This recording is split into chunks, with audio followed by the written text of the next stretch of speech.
He had one solemn duty to bring his fallen brother home. But when the airline tried to stop him, they ignited a firestorm of outrage that would remind the nation what it truly means to honor a hero. The sun was just beginning to rise over the small town of Clarksville, Tennessee, Tennessee, hue over the quiet streets. For Sergeant John Matthews, this was no ordinary morning. Today, he was embarking on a mission that was both an honor and a heavy burden. He had been chosen to escort the remains of his fallen comrade, Private First Class Michael Harlow, back to his hometown in Oregon. Michael had been killed in action just a week prior, and John had volunteered for the solemn duty of ensuring his friend made it home one last time. John adjusted his uniform, making sure every crease was perfect, every medal in place. He wanted to look his best for Michael. The two had served together for 3 years, sharing the kind of bond that only those who have faced death side by side can understand. As he stood in front of the mirror, John took a deep breath, trying to steady his nerves. This was going to be a long day. The drive to Nashville International Airport was uneventful. But John could feel the weight of the day pressing down on him.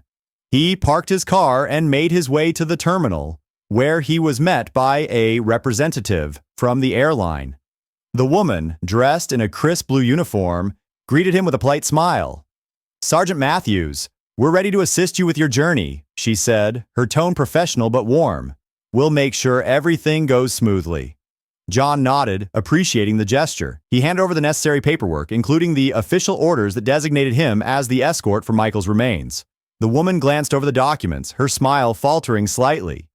Sergeant, I'm afraid there's a bit of an issue here," she said, her voice tinged with uncertainty.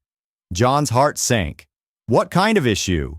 "Well, it seems that the paperwork for the remains isn't quite in order. We'll need to verify a few things before we can proceed."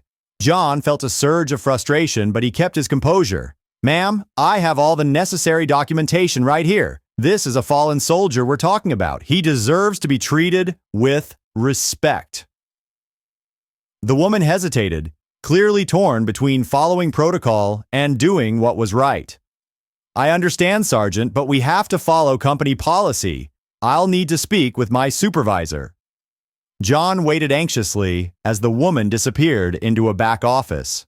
Minutes felt like hours as he stood there, his mind racing. He couldn't believe that after everything Michael had been through, after the ultimate sacrifice he had made, they were being held up by red tape. Finally, the woman returned, accompanied by a man in a suit who introduced himself as the airline's customer service manager. The man's demeanor was polite but firm. "Sergeant Matthews, we understand the importance of your mission, but we have to ensure that all our procedures are followed to the letter. There are liability issues to consider, and we can't make exceptions, even in cases like this." John felt a surge of anger, but he knew that losing his temper wouldn't help. Instead, he took a deep breath and tried to reason with the man. "Sir, I understand that you have rules to follow, but this is a fallen soldier. He gave his life for this country. The least we can do is make sure he gets home without any unnecessary delays." The manager sighed, clearly uncomfortable with the situation. "I'm sorry, Sergeant, but my hands are tied. We'll need to get this sorted out before we can allow you to board the plane." As the standoff continued, other passengers began to take notice. A woman who had been standing nearby waiting to board her own flight stepped forward. "Excuse me, but did I hear that correctly? Are you really holding up a soldier who's escorting a fallen comrade?" The manager shifted uncomfortably. "Ma'am, this is a private matter between the airline and the sergeant. We're just following protocol." The woman wasn't having it. "Protocol? Are you kidding me? This man is trying to bring home a hero, and you're worried about paperwork? This is disgraceful." Her voice carried through the terminal, and soon other passengers began to gather around, their murmurs of support growing louder. Someone pulled out their phone and started recording, while another person began live streaming the scene on social media. Within minutes, the story began to spread like wildfire. Hashtags like "Tsar," "Bring him home," and "Respect our heroes" started trending on Twitter, and the airline's customer service lines were flooded with angry calls. Back at the terminal, the situation was reaching a boiling point. The manager, now visibly sweating under the pressure, tried to calm the growing crowd. "Please, everyone, let's remain calm. We're doing everything we can to resolve this situation as quickly as possible." But the crowd wasn't buying it. A man in a military veteran's hat stepped forward, his voice booming. "Listen here, son, that soldier over there is doing a job that most of us can't even imagine. He's bringing home a brother who gave everything for this country. And you're telling him he can't board a plane because of some paperwork? That's not just wrong, it's un-American." The crowd erupted in cheers, and the manager looked like he was about to collapse under the weight of their collective outrage. Finally, he pulled out his phone and made a quick call. After a brief conversation, he turned back to John.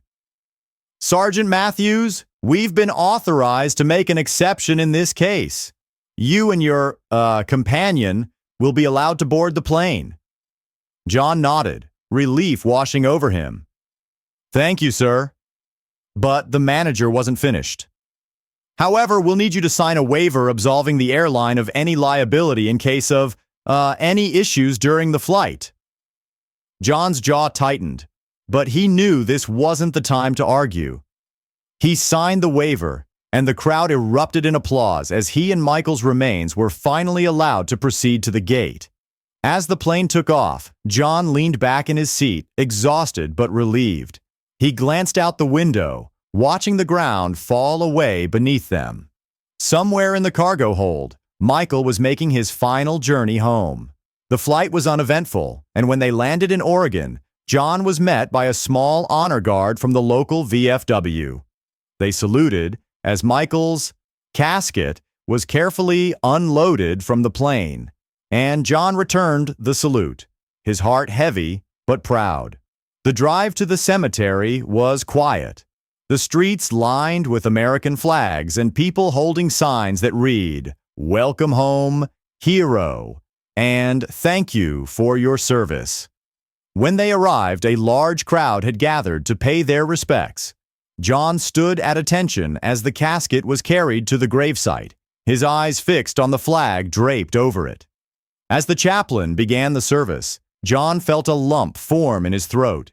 He thought about all the times he and Michael had shared, the laughs, the struggles, the moments of fear and triumph. And now, here they were saying their final goodbyes. When the service ended, John stepped forward and placed his hand on the casket. "Rest easy, brother," he whispered. "You're home now." In the days that followed, the story of John's ordeal went viral. News outlets across the country picked up the story, and the airline faced a massive backlash. Social media was flooded with calls for a boycott, and the company's stock price took a hit. Faced with mounting pressure, the airline's CEO issued a public apology. "We deeply regret the way this situation was handled," he said in a statement. "We failed to show the respect and compassion that Sergeant Matthews and Private Harlow deserved. We are reviewing our policies to ensure that this never happens again." John, meanwhile, returned to his base in Tennessee, where he was greeted as a hero. His commanding officer commended him for his composure and dedication, and he was awarded a medal for his service. But for John, the real reward was knowing that he had done right by his friend. As he stood in front of Michael's grave one last time before heading back to base, he felt a sense of closure. "You're home, buddy," he said softly. "And I'll never forget you."